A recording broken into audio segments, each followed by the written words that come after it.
स्वागत है आप सभी लोगों का मेरे चैनल साइंस और टेक्नोलॉजी में। मैं अनुपम विपुल आप सभी लोगों का स्वागत करता हूं आज के शो साइंस थर्सडे में। आज हम लोग बात करेंगे हाई वोल्टेज केबल्स के बारे में। तो आइए समझते हैं। तो हिसाब ये समझिए कि हर जगह पे नेकेड हाई वोल्टेज कंडक्टर काम नहीं करता, यानी कि हम लोग का जितना मेन ट्रांसमिशन है जनरली अबव ग्राउंड है, नेकेड कंडक्टर्स है, यानी सिर्फ कंडक्टर है। तो उससे हर जगह पे वो काम नहीं करता, काफ़ी जगह काम करता है, ऑब्वियसली आधी दुनिया उसी पे चल रही है, लेकिन कई कई जगह पे आपको ज़रूरत होता है कि केबल को बैरी करना हो, चाहे अंडरग्राउंड हो या अंडर सी हो, जो भी आपको करना पड़ सकता है। तो आपके लिए कुछ अलग चाहिए, सिर्फ नंगा कंडक्टर ऑब्वियसली शॉर्ट मार जाएगा अगर आप ऐसे रख देते हो, तो करना पड़ता है। और ये समझिए कि आप हाई वोल्टेज की बात कर रहे हो, अगर आप 220 वोल्ट को बैरी करते हो उतना बड़ा समस्या नहीं है। 11 को करते हो, 11 केवी जो ट्रांसफार्मर जाता है, थोड़ा तकलीफ होगा लेकिन मैनेज किया जा सकता है। 33 को करते हो थोड़ा और तकलीफ होगा। 135 करने लगे बहुत तकलीफ होगा, और वहीं अगर 400 500 केवी पे जाने लगे तो बहुत ज़्यादा तकलीफ होगा। तो समझिए इस बहुत अलग तरह के समस्या आ जाते हैं जिसको आपको मैनेज करना पड़ेगा, उसको अच्छे से इंसुलेट करने के लिए, उसको अच्छे से मैनेज करने के लिए। तो ये ऐसा बात नहीं कि बस लो उसके ऊपर इंसुलेटर लगा दो काम खत्म, वैसा नहीं होता है। ये सब बहुत थॉरली इंजीनियर्ड इक्विपमेंट है। सिर्फ देखने में लगता है कि नॉर्मल कंडक्टर है, इंजीनियर्ड इक्विपमेंट है ये। तो इसका लॉजिक क्या है? लॉजिक ये है कि इसको बहुत सारा चीज़ एक साथ करना पड़ता है। सबसे पहला होता है कि इसमें स्ट्रेंथ देना पड़ता है। रहा बात केबल पे लोड नहीं रहता है। आपका जितने भी लटकाए जाते हैं केबल, उस पे लोड रहता है। इसीलिए उसका कोर में, जैसे मान लीजिए अगर आउटर एल्युमिनियम का है तो कोर में उसमें ये डाला जा सकता है, स्टेनलेस स्टील का स्ट्रैंड डाला जो स्ट्रेंथ दे रहा है। या जैसे अगर और मॉडर्न वाले में ये किया जाता है कि कॉपर का कॉइल डाल के उसके अंदर कार्बन फाइबर डाल दिया जाता है ताकि वो और लंबा स्पैन आप तक खड़ा कर सकें।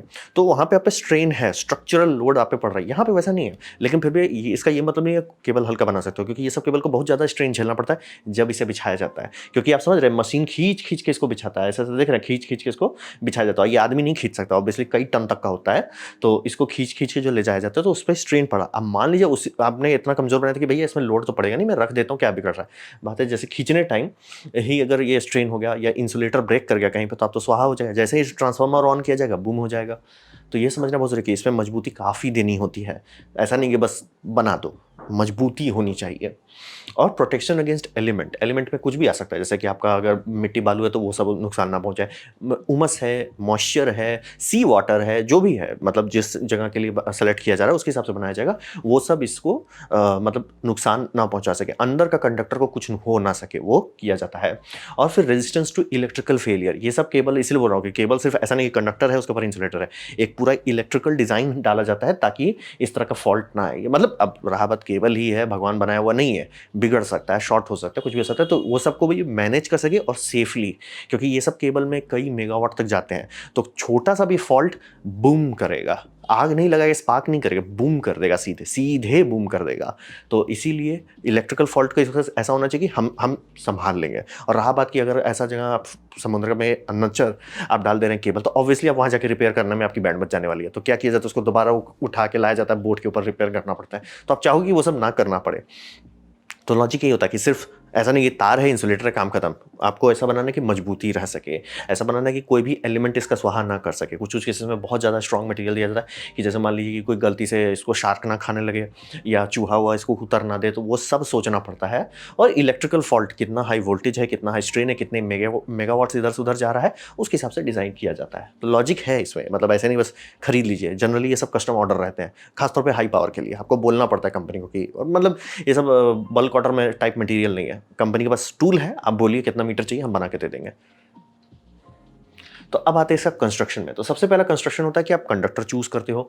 तो कंडक्टर आपके कीमत पे और डिजाइन पर रहता है कि आप या तो कॉपर लोगे या तो एल्युमिनियम लोगे, कॉमन चीज़ है। जनरली ज़्यादा दूर वाले में एल्युमिनियम ही यूज़ किया जाता है, क्योंकि कॉपर बहुत महंगा हो जाएगा अगर उतना दूरी के लेने की कोशिश किया। बेटर होगा लेकिन महंगा पड़ जाता है। तो शॉर्ट दूरी के लिए आपको कॉपर काफ़ी बार देखने को मिल सकता है। तो जनरली वो बजट में डिसाइड किया जाएगा, क्योंकि इस सब केबल के मैंने कुछ केबल का मैंने दाम देखा है, $400 पर फुट, $400 तक जा रहा था।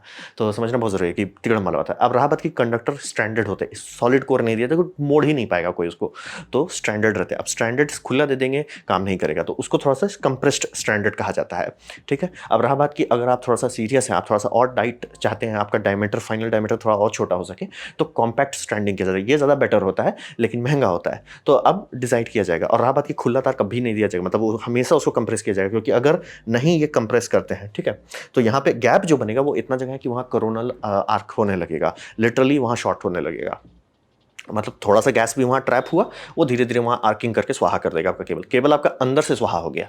तो इसीलिए इसको कंपेयर किया जाता है कि ये सरफेस एरिया इतना कम हो जाएगा कि कोई चीज़ के अंदर बॉन्ड मतलब जिसके ऊपर आप इंसुलेटर बिछाएंगे तो वो अंदर घुस के परेशान ना करें, क्योंकि आपको छीलना भी पड़ेगा ना जब ये टर्मिनेट करना है। तो उसके लिए आप कंडक्टर चूज़ करोगे, कंडक्टर का डिज़ाइन चूज़ करोगे, कॉम्पैक्ट स्ट्रैंडेड लोगे या कंप्रेस स्ट्रैंडेड लोगे। सस्ते में कंप्रेस लिया जाता है, महंगे वाले में कॉम्पैक्ट लिया जाता है।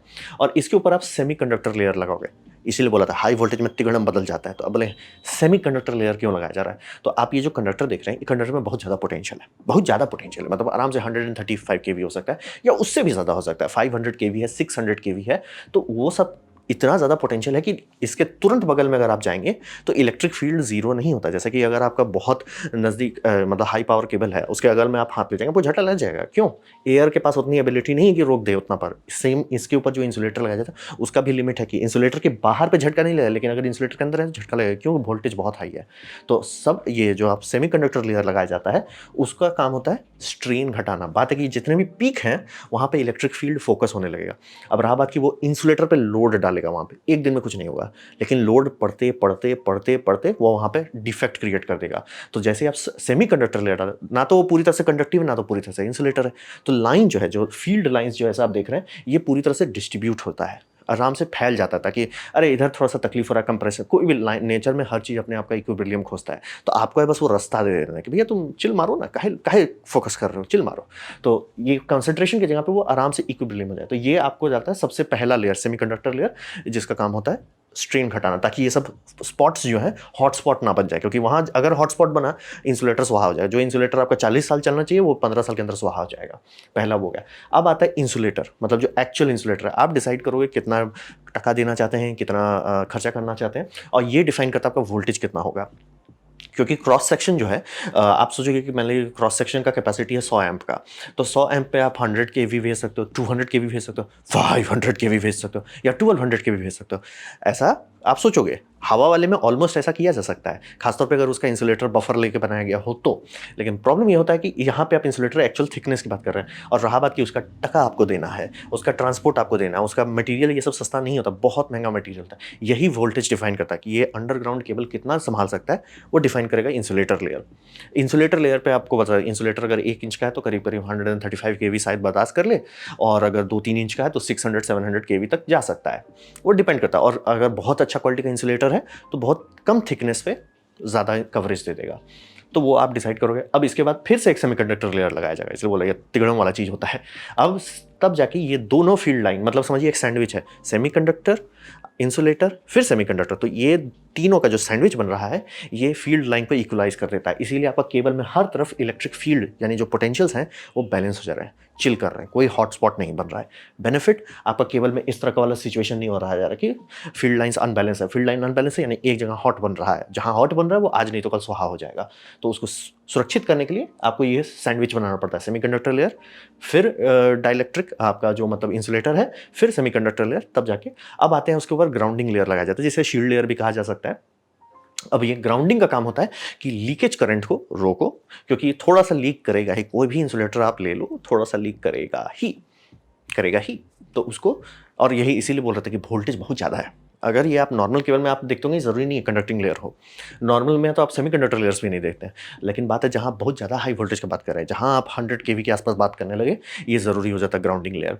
ग्राउंडिंग लेयर का काम होता है मतलब जो लीकेज करंट है उसको साफ साफ संभाल ले, और वही देखिए वो एकदम इक्वलाइज कर देता है। और उसका ये कई तौर पे उसे न्यूट्रल के तौर पे भी इस्तेमाल किया जा सकता है। अगर खास तौर पे डिज़ाइन किया गया है तो वो फॉल्ट करंट भी संभाल सकता है, लेकिन डिज़ाइन किया होना चाहिए। यानी कि जो कंपनी आपको सेल कर रही है वो बता देगी कि ये फॉल्ट करंट के लिए या सिर्फ न्यूट्रल के लिए या सिर्फ सेफ्टी ग्राउंड है, मतलब वो आपको डिसाइड करना पड़ेगा। और इसके ऊपर आपका लगाया जाता है आर्मर और जैकेट। अब जाके ये हुआ आपका मेन केबल का काम, और ये इन्वायरमेंट के हिसाब से रहता है। जैसे कि मान लिया आप कुछ ऐसा जगह जा रहे हैं जहाँ को पता है कि चूहा हुआ परेशान कर रहा है, तो वहाँ पे स्टील का आर्मर आप बोल सकते हो कंपनी को, भैया हमको स्टील का आर्मर दो, ये लोग जब देखो तो परेशान कर रहे दे दो। या कुछ ऐसा जगह जहाँ पे बहुत सॉल्टी वाटर है, समुद्र के नीचे आप डाल रहे हैं, तो खास तौर का प्लास्टिक चुनोगे जो कि उस इन्वायरमेंट को संभाल सके। या रेगिस्तान में बैरी कर रहे हो, तो नहीं भैया यहाँ पे गर्मी बहुत ज़्यादा, तो ऐसा मटीरियल दो जो उस इन्वायरमेंट को संभाल सके, तो ये सेलेक्ट किया जाता है। यही बोलो, ये पूरा एक सैंडविच है। कंडक्टर है, कंडक्टर कौन टाइप का है, उसके ऊपर आपका लेयर लगाया जा रहा है, सेमीकंडक्टर लेयर लगाया, फिर इंसुलेटर लगाया जा रहा है, फिर सेमीकंडक्टर लेयर लगाया, फिर ग्राउंडिंग लेयर लगाया जा रहा है, फिर उसके ऊपर आर्मर और जैकेट देके आप जनरली जो देखोगे वो जैकेट वाला होता है, लेकिन सब में थोड़ा सा आर्मर दे दिया जाता है। 11 kV वाले में भी आपको आर्मर देखने को मिल जाएगा। तो ये हुआ इसका कंस्ट्रक्शन। जितना हाई वोल्टेज होगा ये सब लेयर उतना मोटे होते चले जाएंगे। अब बात करते हैं, इसको बहुत सावधानी से यूज़ करना होता है, केयर इसमें चाहिए, क्योंकि जहां आप 1000 वोल्ट क्रॉस कर गए, अब ये आम पब्लिक के यूज़ से बाहर चला गया। इसके लिए पूरी ट्रेनिंग होनी चाहिए। अगर अनट्रेन्ड स्टाफ इसके साथ टर्मिनेशन करने की कोशिश किया कि अरे क्या है, तार है, छिल देंगे, जोड़ देंगे, स्वाहा हो जाएगा, जैसे ही करंट बाहर जाएगा बूम हो जाएगा, सीधे बूम कर देगा। तो ये समझना बहुत ज़रूरी है। और इसका बेंड रेडियस भी बहुत सीरियसली फॉलो करना था। यानी कि जो केबल बनाया जाता है, केबल बोलता है कि भैया ये मतलब इसको कर्व जो है, कर्व रेडियस जो बन रहा है वो मान लीजिए 2 मीटर होना चाहिए, आपको 2 मीटर ही रखना है। बोले क्यों, अगर ज़्यादा किंक कर दिए, बातें किंक कर देंगे, जहाँ पे आप किंक मार रहे हैं, जहाँ पे उसको बहुत ज़्यादा टाइट फोल्ड कर रहे हैं, अंदर का ये कंडक्टर जो है वो सेमीकंडक्टर पे लोड डालेगा, सेमीकंडक्टर इंसुलेटर पे लोड डालेगा, इंसुलेटर बाहर वाले केस में लोड डालने लगेगा। तो दोनों के बीच का इंसुलेशन गैप जो है वो कम हो सकता है, लिटरली वहाँ पे शॉर्ट मार जाएगा। इसीलिए बेंड रेडियस मजाक नहीं है। अगर कंपनी मैन्युफैक्चरर आपको बोल रहा है कि ये बेंड रेडियस इतना होना चाहिए, आपको करना पड़ेगा, ऑप्शनल नहीं है, फॉलो करनी पड़ती है। और ये हर चीज़ को आपको डिसाइड, मेरा जैसे मान लीजिए अगर आपने डिसाइड किया कि सब स्टेशन से बिजली पावर निकलेगा, वो मान लीजिए एक बिल्डिंग में जा रहा है या सीमेंट प्लांट में जा रहा है, सोच के बनाया जाएगा। मतलब इंजीनियर बैठ के कि यहाँ पे केबल ट्रेंच है, ट्रेंच को इतना मीटर जगह दो ताकि वो केबल मोड़ सके, ये सब सोच के किया जाता है। और टर्मिनेशन यानी कि ये तो तार है, लेकिन इसके ऊपर आप लगाओ ना कोई भी टर्मिनेशन, जहाँ इसे दो यूनिट को जोड़ना है या ट्रांसफार्मर में जोड़ना है, टर्मिनेशन करना होगा। टर्मिनेशन ट्रेनिंग के बिना नहीं किया जा सकता ये सब में। इसीलिए देखिए, जब भी आप देखते होंगे कि काट रहा है कुछ, ठीक है, तो नाप के क्यों काट रहे हैं? मतलब हम लोग नॉर्मल तार में छिल दो, लगा दो, काम खत्म, वैसा नहीं कर सकते, क्योंकि ये इशू बन जाता है। मैंने बोला वोल्टेज बहुत ज़्यादा हाई है और इंसुलेटर नहीं रोक सकता, मैजिक नहीं है इंसुलेटर, वो घटाते घटाते जीरो तक लाता है। सीधे ऐसा नहीं कि है करंट, कुछ नहीं है, करंट है, कम है, कम है, कम है, जीरो है। तो ये लाइंस जो बन रहे हैं, मतलब लिटरली आपका शील्डिंग है, यहाँ पे आपका इंसुलेटर है। अब बात है कि जहाँ पे आप छिलेंगे ये आप बाहर निकालेंगे। अब समझ रहे हैं, बिजली कूदना चाहता है, बिजली को बहुत प्यार करना है, बहुत ज़्यादा इसको ग्राउंड से जाना है, और इस लाइंस को आपको शॉर्ट करने से रोकना होता है। इसको कहते हैं इलेक्ट्रिकल स्ट्रेन। इसको लिटरली पढ़ा जाएगा, बताया जाएगा कि भैया इतना दूरी पे तुम काटो, कारण वही है, ताकि ये स्ट्रेन जो है मैनेज कर सके। प्लस ये तो सिर्फ मैंने को होता है डिस्टेंस कितना होता है, इसमें ये भी नापना होता है कि कैसे जाके आप क्लैंपिंग लगाएंगे, कैसे जाके ग्राउंड को सेपरेट करेंगे, दोनों के बीच में इतना होना चाहिए। ग्राउंड और ये केबल के बीच में बहुत डिफरेंस होना, मतलब डिस्टेंस होना चाहिए, और डिस्टेंस डायरेक्टली रहता है कितना हाई वोल्टेज है। मतलब 100 kV का आपको इतना तक मिल सकता है, और 300-500 तो मतलब एक पूरा यूनिट होगा कि हाँ भाई यहाँ सिर्फ केबल टर्मिनेट किया जा रहा है। क्योंकि ये समझना बहुत ज़रूरी है कि बिजली कूदना चाहता है, बहुत ज़्यादा इसमें पोटेंशियल और बहुत ज़्यादा प्यार करना चाहता है, और उसके बगल में ही आपने दिया हुआ है ग्राउंडिंग, तो संभाल नहीं पा रहा अपने आप को। तो ये इसीलिए बोला, ये इस तरह का केबल जो आप देख रहे हैं जो हाई वोल्टेज के लिए है, वो बच्चों के खेलने की चीज़ नहीं है। और बिना अनट्रेन्ड प्रोफेशनल स्टाफ अगर इसको हाथ लगाया, गया आपका बिल्डिंग। और जो कि हो चुका है, हो चुका है बहुत लोग के साथ। जो लोग मतलब ट्रेंड है 11 kV के लिए, अगर वो 33 kV के लिए किए है, तो कई बार हो चुका है कि ट्रांसफार्मर बेमतलब का आग पकड़ लेता है। भाई क्यों हो रहा है? उसने मतलब गैप जो है 11 kV के हिसाब से डाला था, 33 के हिसाब से नहीं। मतलब आजकल एकदम नहीं होता है, लेकिन समझ रहे हैं ये सीरियस बात है, हलवा नहीं है। इसीलिए सब चीज़ नाप जोक के देख रहे हैं, नाप जोक के क्यों कर रहे हैं, बात वही है। सब आपको केबल बनाने वाला बता देगा कि ये केबल बनाया गया 135 kV के लिए, उसके हिसाब से इतना गैप होना चाहिए तुम्हारा इंसुलेटर उसके बीच में, ग्राउंडिंग को तुम ऐसे करके सिक्योर करोगे। सब चीज़ स्प्लाइसिंग करना, टर्मिनेशन करना बच्चों खेलने की चीज़ नहीं है, इसीलिए उसको बहुत सावधानी से मैनेज करना होता है। अब बात करते हैं एंड में जो घूम फिर के हर चीज़ में आता है, बैलेंस। क्योंकि हिसाब ये बता देता हूँ, ये एकदम क्लियर कर देना चाहता हूँ कि ओवरहेड लाइन जो है आपका ट्रांसमिशन, वो सस्ता होता है और बढ़िया होता है। क्यों? क्योंकि एयर जो है बहुत लेस डेंस मीडियम है। ऑब्वियसली एयर गैस है, आपका मिट्टी या वाटर लेता है, सी वाटर तो सी वाटर है, लिक्विड है, और आपका ज़मीन तो सॉलिड है, तो उसका कैपेसिटेंस लॉस एसी लाइन में बहुत ख़राब होता है। यानी कि जो कंडक्टर का डायमीटर आप लेते हो, उसमें आप कितना मेगावाट इधर से उधर कर सकते हो, वो घट जाता है जैसे आप उसे बैरी करते हो। और लाइफ के मामले में चूंकि वो केवल खुला माहौल में है, वो ठंडा भी होता है। कुछ कुछ केबल की रेटिंग रहती है 200 डिग्री सेल्सियस, यानी कि मान लीजिए पीक लोड आ रहा है, बम बम मात्रा में दिल्ली में लोग बिजली उड़ा रहे हैं, तो वो गर्म हो जाएगा। लेकिन संभाल ले, इसलिए हम संभाल लेंगे भाई, हम संभाल लेंगे। वहीं अंडरग्राउंड वाला है 90 डिग्री, भैया रुक जाओ, 90 डिग्री मतलब अब आप खतरे लेवल पे आ रहे हो, इंसुलेटर पे लोड पड़ने लगे, इंसुलेटर डैमेज हो सकता है। तो ये समझना बहुत जरूरी है। हर मामले में दाम के हिसाब से सस्ता रहता है, बेहतर रहता है, लंबा लाइफ भी देता है, क्योंकि कुछ कुछ ट्रांसमिशन लाइन हो चुके हैं 100 साल, समझ लीजिए 100 साल से वो सब टिका हुआ है, तो हमें पता है कि वो चलता है। और रिपेयरेबिलिटी बहुत आसान है, कि दिख रहा है आपको कहाँ फॉल्ट है, दिख गया, अरे भाई ठीक करो। और ईजी, मतलब आसान है, और हर देश बना सकता है। लेकिन मतलब मैंने बहुत बार बोलता हूँ कि एसी को नहीं बैरी कर सकते, तो इसका ये मतलब नहीं कि आप डालेंगे तो तार को फेंक देगा, धरती फेंक देगा बाहर, वैसा नहीं है। उसका वजह है कि अगर आपके पास कोई ऑप्शन नहीं है तो इसे करें। ये ऐसा आपका फर्स्ट चॉइस कभी नहीं होना चाहिए कि मैं तार बैरी कर दूंगा, फर्स्ट चॉइस नहीं होना चाहिए। वो होना चाहिए कि देखो भैया ऑप्शन क्या है। जैसे अगर आप समझ लीजिए दो देश के बीच में बिजली आदान प्रदान करना चाहते हैं, जो आजकल बहुत यूरोपियन कंट्री कर रही है, तो दोनों के बीच में समुद्र है, तो क्या समुद्र पे पुल बनाइएगा? नहीं, लुट जाइएगा। तो अंडर सी आप करते हो, वो लॉजिकल है। ऑफशोर विंड फार्म है, पुल बनाइएगा क्या बिजली के लिए? नहीं ना, वो रहेगा अंडर अंडर सी रहेगा, लॉजिकल है। बहुत चौड़ा नदी है, कुछ कुछ केसेस में आपको नदी दिमाग खराब करेगा कि गहरा नहीं है नदी है, एकदम गहरा नहीं है लेकिन चौड़ा बहुत है, तो पोल का दाम इतना आ रहा है कि भैया एक काम करो अंडर ही कर दो। समझ रहे? आपको बैलेंस करना होता है सब चीज़ का कीमत को। तो कुछ कुछ जगह पे है, और प्रॉपर्टी वैल्यू भी बहुत तिगड़म वाली बात है, यानी कि सस्ते मोहल्ले में आपको दिखेगा बिजली का तार ऊपर है, महंगे मोहल्ले में कभी नहीं दिखेगा। और जैसे कि आप सऊदी अरेबिया सब में देखेंगे कई जगह पे आपको दिखेगा ही। और वैसे ही आप गेस कर सकते हो कि वो शहर का क्या वैल्यू है। अगर शहर में अराउंड 135 केवी को भी बैरी कर दिया जा रहा है, यानी कि शहर अमीर है। अगर 11 केवी बैरी किया जा रहा है, मीडियम रेंज है। ऑलमोस्ट हर चीज़ बैरिड है, आपको कहीं दिख नहीं रहा कहाँ से लाइन आ रहा है, कहाँ से निकल जा रहा है, कहाँ खपत हो जा रहा है, अमीर लोग रह रहे हैं। मतलब आप और हैं, मैं गरीब हो सकता हूँ, पूरी दुनिया गरीब है जरूरी नहीं है। तो ये समझना, प्रॉपर्टी वैल्यू बढ़ जाती है। तो सीधा सीधा आपको प्रॉपर्टी बेचना है, इसीलिए जितने भी आजकल नए बिल्डिंग बनाए जा रहे हैं, नए कॉलोनी बनाए जा रहे हैं इंडिया में, सब में बैरिड 11 केवी का लाइन आया जाता है, और ट्रांसफार्मर के दूर में ढक के सब चीज़ कर देते हैं।